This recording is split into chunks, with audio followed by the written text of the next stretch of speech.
My name's Laura Heck. I'm a licensed marriage and family therapist. I am from Seattle, Washington. Thank you so much for welcoming me. I'm a recent transplant. I now live in Salt Lake City, Utah, and I am loving it. So while I was in Seattle, I did serve as the Director of Professional Development, which was basically training. I didn't do the training. Doctors John and Julie Gottman, as well as their master trainers, did that. How many of you are familiar with who Dr. John and Julie Gottman are? Okay, or maybe you're familiar with the 7 Principles for Making Marriage Work book. So while I was there, I had the pleasure of co-developing the Gottman 7 Principles program, where now we are teaching therapists and non-therapists how to work with couples in a group setting. So that's part of my gig. I also work with couples in Sugar House. I have a private practice there. So I work exclusively with couples, and today I'm really honored to talk to you a little bit about some of the work that Dr. Gottman has done. So let me just talk a little bit about why we have Dr. Gottman to really thank for many of the advances that we have here in the field of couples therapy. He's really responsible for turning the field of couples therapy on its side. And now, back in the 1970s, when he first got his start, couples therapy was really based mostly on assumptions. And Dr. Gottman is really responsible for turning those assumptions into empirical evidence. How did he do that? So let me tell you a little bit about some of his research. So it wasn't until the 1970s, so I don't know if many of you know this, but before Dr. Gottman got his start as a psychologist, he actually was a mathematics major at MIT. Smart guy. So now he has 2 disciplines. It actually was his college roommate, who was studying psychology at the time, that introduced him to psychology. So here you have a mathematics major. He's looking over at his roommate's books, thinking those look a lot more interesting. I don't know how many of you thought our textbooks were interesting growing up and going through school. I liked some of them, but you know, mathematics and psychology, they're a little different. But we have this gentleman who now has these 2 disciplines under his belt that's really responsible for many of the studies that he has done. It wasn't until he became the guy who could predict divorce with 94% accuracy that his notoriety truly skyrocketed. So what's really important about divorce prediction? Let me talk a little bit about one of the studies that Dr. Gottman did. It's called the Newlywed Study. So Dr. Gottman sort of bounced around. He had some leadership roles at universities, and he made his way to the University of Washington.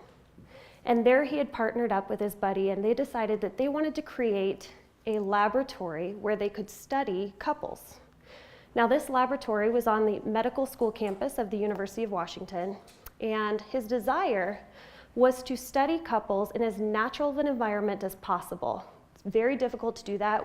This was back in the 80s, but now we have television shows, reality shows, where we're able to watch couples, watch human beings doing life. But back then, he needed to create a laboratory. So he called this the apartment lab, and he invited couples to come and stay for 24 hours. And his hope was that this laboratory, or the Love Lab, as the BBC deemed it later, would allow them to have a weekend getaway, and that Dr. Gottman would simply observe them. So newlywed couples would come in, and they would spend 24 hours on the weekend. And while they were there, they were asked to bring groceries, bring your family pets and friends. Not friends, just pets. But pets are friends, right? Bring newspapers, if any of you remember what those look like. They're like this, and they have daily information in there. And do whatever you can do in order to enjoy yourself for 24 hours. We're simply going to observe. So couples were not coached. They were not asked to have an argument in front of Dr. Gottman. They were simply observed. Now, in this apartment laboratory, if you can imagine, he's trying to make it much like a bed and breakfast, with the exception that there were cameras bolted to the walls so that he could observe couples in their natural habitat. Couples were asked to wear heart monitors so that he could sync the heart monitors and how fast the hearts were pounding with the time code on the cameras. Couples, anytime they urinated, they would take a urine sample to take a look at their stress hormone functioning. Let's see here, what else? Oh, there was a 2-way mirror. And back behind the 2-way mirror, there are observers that are coding facial expressions. And then when the 24 hours was all said and done, because they're on the medical school campus, they would have their blood drawn, and they would take a look at their immune system functioning. So for the most part, I don't know what Hawaii looks for you, hang loose, but it wasn't as much of a getaway as you may have expected. So what did Dr. Gottman observe? He really was just coding and taking in information, so much so that it took one of his research assistants, Janice Driver, to code this. It took her 10 years to look at all of this information that had been taken in. But once couples left the lab, he checked back in with them 6 years later. This is where it gets really interesting for me. Took information in, checked back with these newlywed couples. In 6 years, most of the couples were still together, but many had actually divorced. Do you think that there was any information in that 24-hour period that they spent in the Love Lab that could have predicted or perhaps pointed as to a difference between the couples who had stayed together and the couples who had later divorced? Absolutely. In fact, the couples who had stayed together were much better at one thing than the couples who had later divorced. They had done this concept of calling turning toward. 86% of the time. Now, the couples who had later divorced had turned toward only 33% of the time. That's a big difference, 86% versus 33%. So what is turning toward, and how can we teach couples to turn toward more often? If it is that dramatic of an effect, if couples who had later divorced only turned toward 33%, but the couples who had stayed together had turned toward 86% of the time, clearly we should be teaching couples how to turn toward. So what is it? Turning toward is simply a response to your partner's bid for connection. And a bid for connection from a partner, it could be a bid for attention, for affection, for humor. It could be a bid for a favor. And you have 3 ways in which you can respond to your partner's bid. You can either turn toward them, which basically is yes, absolutely. Your partner may make a bid for your affection. They may hold your hand while you're driving the car, and your response to them by turning toward is to just give them a little squeeze, recognition that they're there, or maybe to scratch their back in return. Or you can turn away from your partner. Now, turning away from your partner occurs when you either miss a bid for connection or you ignore a bid. How do you miss bids for connection? Happens all the time, because what we found out in the laboratory is that partners are making bids for connection all throughout the day, many, many, many times throughout the day. And you're not going to turn towards your partner every single time. You may not even notice that your partner is making a bid for connection, because a lot of people make bids that are difficult to even discern. They're pretty covert.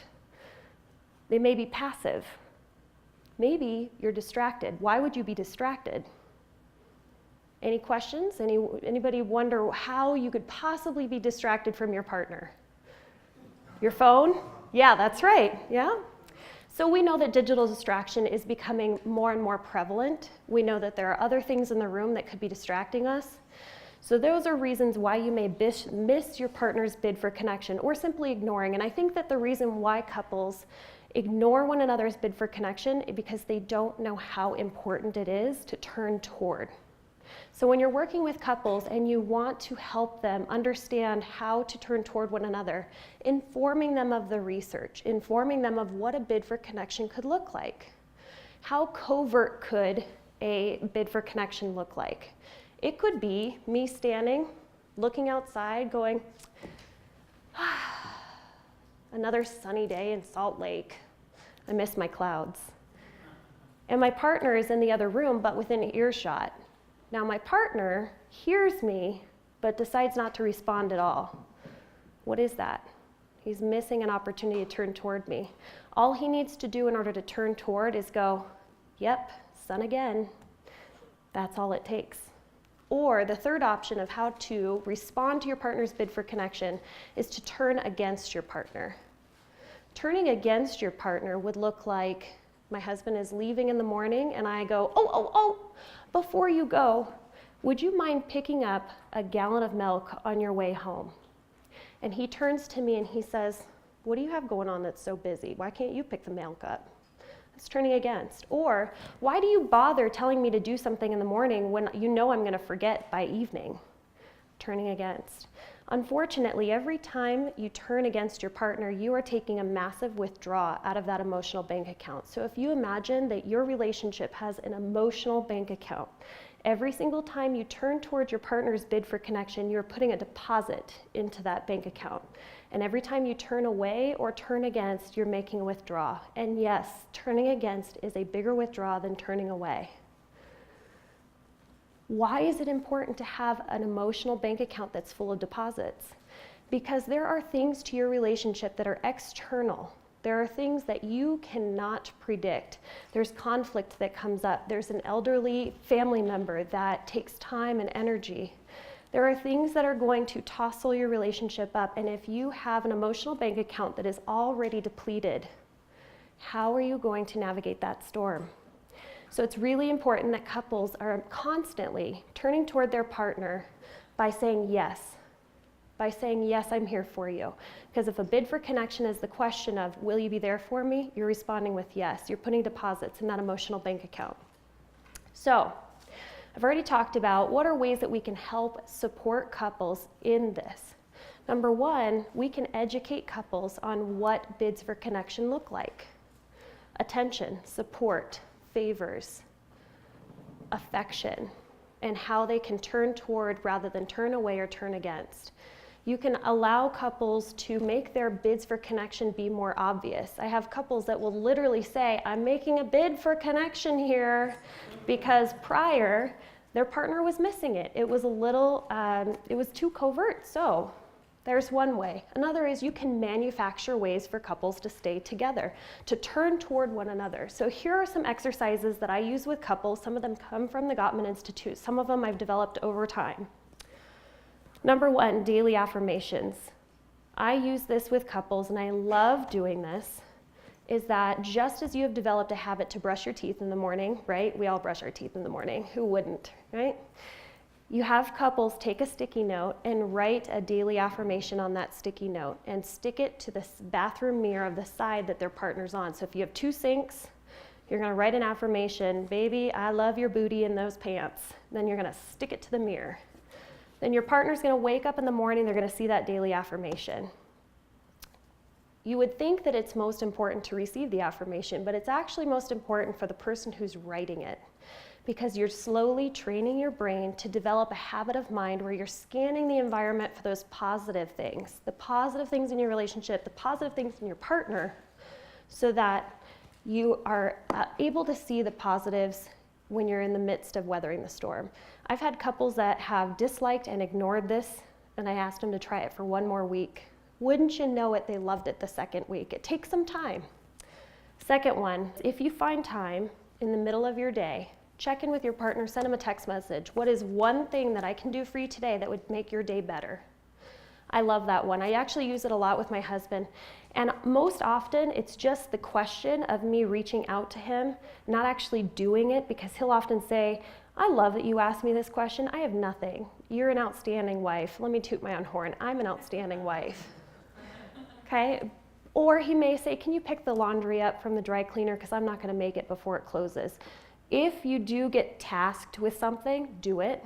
Right? That's how you build trust in the relationship, is having something that is expected and then following through. Something else that I have couples do is a daily check-in. Couples do daily check-ins. Most couples, even couples that are dysfunctional, will check in about the groceries, about the kids, about childcare, about jobs, but what do they not check in about? Their relationship. Have couples check in on a scale of 1 to 10, how connected do you feel to me right now? 1 being the least connected, 10 being the most connected. And if they fall below a 7, the follow-up question is, what can I do to help you feel more connected to me? I've left a couple more for you. Greeting your partner at the door. Stop what you're doing and just greet your partner at the door. A lot of couples that I see are not willing to kiss, but greeting them is really important, showing them that attention. The last one on here, creating a no phone zone. That's to help create connection, maximize connection, and minimize distraction. So these are just a few ideas of how couples can start turning toward one another. You're manufacturing opportunities for couples to put deposits in that emotional bank account. So I guess in ending, I'd just like to say thank you so much. And as a reminder, it really is those small things, day in and day out, that make a maximum impact on the health of the relationship. And we know this through science. Thank you so much.